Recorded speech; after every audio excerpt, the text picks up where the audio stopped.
Hello everyone, welcome to निपुण smart शाला channel. कैसे हैं आप सब? इस उम्मीद के साथ कि सभी स्वस्थ हैं और मस्त है। लेकर आई हूँ एक नया अपडेट। और अपडेट देने से पहले मैं आपको सॉरी भी कह रही हूँ, क्योंकि मुझे पता है कि आप में से बहुत सारे टीचर्स को वेट था कि मैं आपके लिए एक दूसरा कंटेंट लेके आऊँगी रिटर्न असेसमेंट की शीट्स का, लेकिन वो चीज़ें मैं नहीं कर पा रही हूँ अभी। उसके लिए सॉरी। आप लोगों के फ़ोन्स मैसेज मुझे बहुत सारे रिसीव हुए, लेकिन मैं नहीं रिप्लाई कर पाई, क्योंकि मैं अभी 5 डेज़ की FLN ट्रेनिंग पे गई हुई थी, तो इस वजह से मैं वहाँ पर वीडियो वगैरह नहीं बना पा रही थी, तो उसके लिए सॉरी।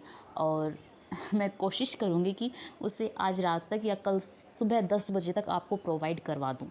मेरी पूरी कोशिश है कि आपको टाइमली प्रोवाइड करा दूँ, ताकि आप भी टेंशन फ्री हो जाएं। मुझे पता है आप लोग थोड़ा सा टेंशन में चल रहे हैं, क्योंकि आप लोगों की जितनी डिमांड्स आ रही थी मेरे पास, तो उसको देख के मुझे पता लग रहा है कि ज़रूरत सच में बहुत ज़्यादा है और वाकई में है।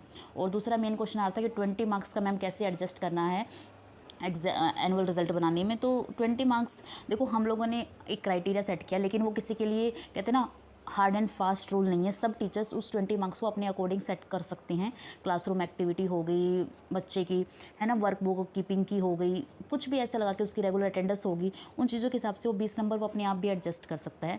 लेकिन जो हमने बनाया है, जो प्लान किया है, आप चाहें तो आप उसे भी यूज़ कर सकते हैं, लेकिन ये कहीं कोई इंस्ट्रक्शन नहीं है हमारे पास कि ऐसा ही हार्ड एंड फास्ट रूल लगाना है। तो टीचर उस 20 नंबर के लिए अपनी क्लास को देख के कैसे भी उसको सेट भी कर सकता है। ठीक है, बाकी अपडेट जैसे ही वो शीट तैयार होंगी मैं आप लोगों को दे दूँगी।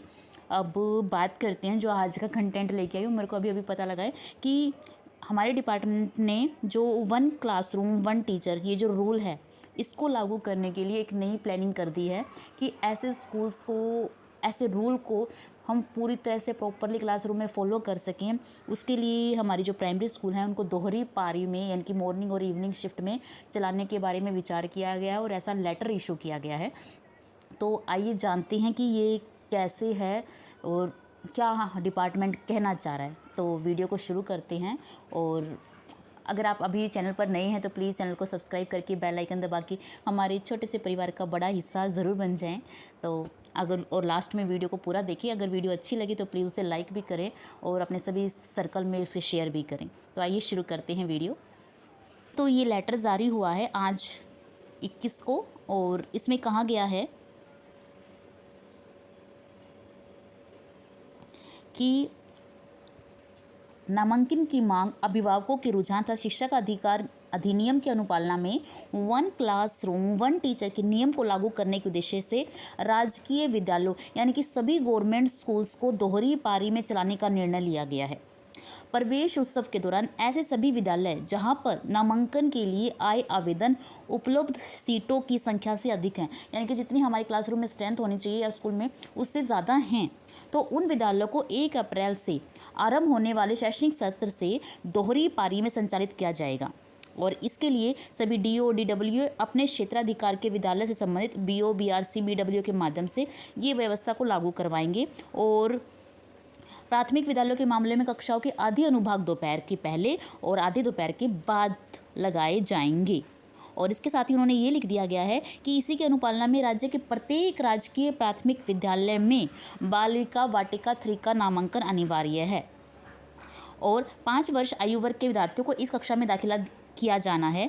और इसके लिए प्रवेश उत्सव के दौरान माता पिता को बाल वाटिका 3 के संदर्भ में समुचित जानकारी भी दी जानी है।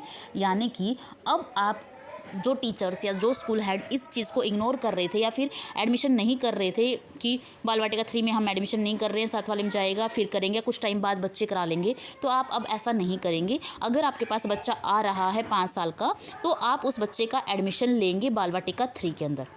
अब इसमें यहाँ पे 5 वर्ष लिख दिया है, ठीक है, तो 5 वर्ष का बच्चा अगर आपके पास आ रहा है तो आप उसको बाल वाटिका 3 में एडमिशन ज़रूर देंगे। ये मैंडेटरी सा है, ठीक है। और बाकी मैंने बता दिया आपको। तो ये आपके लिए एक नया अपडेट था। और ये चीज़ें सिर्फ ऐसा नहीं है कि सिर्फ प्राइमरी में ही चलाई जाएगी, क्योंकि ऊपर राजकीय विद्यालय लिखा गया है, तो ऑब्वियसली बात है ये सभी गवर्नमेंट, चाहे सीनियर सेकेंडरी है, चाहे हाई है, चाहे मिडिल है, सभी स्कूलों के लिए ऐसा है। अगर वहाँ पे एनरोलमेंट बढ़ जाती है जो एक लिमिट से ज़्यादा है। तो ये था एक नया अपडेट जो अभी अभी जारी हुआ था। उम्मीद करती हूँ आप लोगों के लिए अच्छा होगा। और किसी किसी को टेंशन भी हो सकती है, बट टेंशन हमें लेनी ही नहीं है ना। टेंशन लेने के लिए नौकरी नहीं की हमने, है ना।